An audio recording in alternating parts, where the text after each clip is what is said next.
Continuing now with our lead story, America being damaged because some in the press are colluding with political parties. With us now, Joe Concha, TV columnist for Mediaite.com, and from Indianapolis, Jeff McCall, communications professor at DePauw University. Professor, we begin with you.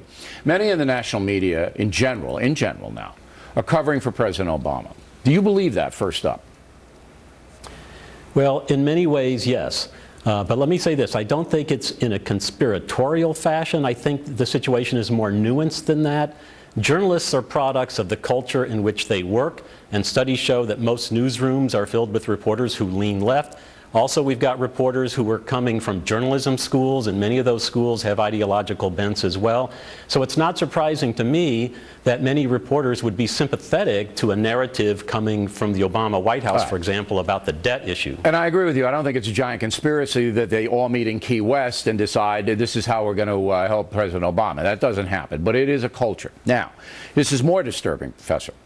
On March 6th, an email was sent out in Colorado by the Democratic Party. It was a fundraising email that smeared me as homophobic, anti-gay, because we confronted the Speaker of the House in Colorado, who is gay, and I described him in the lead to introduce him to the national audience as being openly gay, because that's who he is, and we said this is his priority, getting civil unions, legalizing marijuana.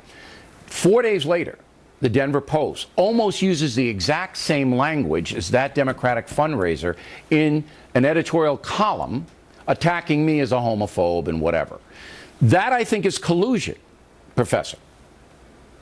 Well, it'd be hard for me to comment on whether it's collusion or not, but I can see, though, where the Democratic Party might want to exploit this issue that you've raised for their own benefit, and particularly in that they would see an East Coast media organization like Fox News wanting to come in and meddle in their internal affairs. And I think the Denver Post could very easily say, hey, we support this narrative, we're going to get on board with that. All right.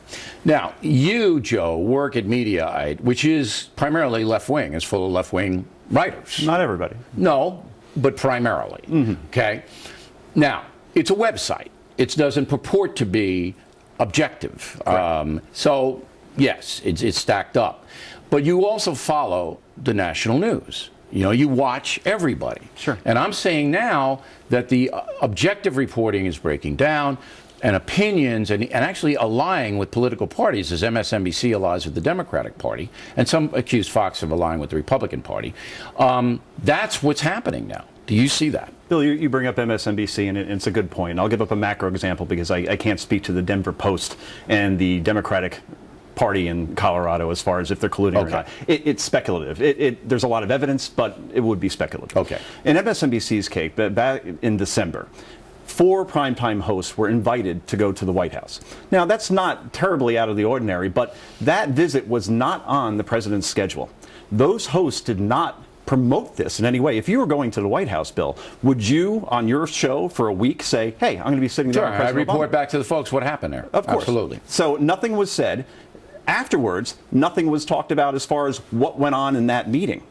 The Huffington Post afterwards said President Obama met with Rachel Maddow, Al Sharpton, and other influential progressives as part of his campaign to sell the public on the need to extend the Bush middle-class tax cuts. Now, 4 words in there stick out at you, right? Campaign and sell the public. When I hear that, I don't hear journalism anymore. I hear ShamWow guy. I hear infomercial. Okay. Now, Professor, that's a fact, what Joe just put out. That shows that there, are powerful national media advancing the cause of one political party. And I think the founding fathers would be stunned that that's happening. I think the founding fathers would be disappointed because they wanted an independent press to be a watchdog of the powers that be. Now, it has happened many times over the years where the White House has invited reporters sympathetic to them to come in and visit or talk.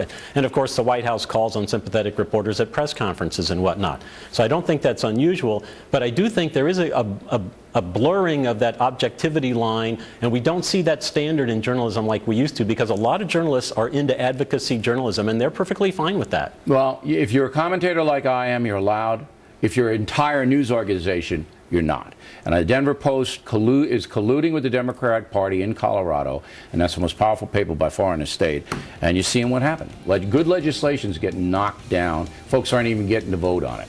Gentlemen, very interesting. Thank you very much. Directly ahead, Geraldo on Senator Menendez. A grand jury is investigating him for possible corruption. Later, Gutfeld McGurk on some atheists wanting the word God taken off the American currency. Also, a brand new feature tonight, the biggest pinheads of the week.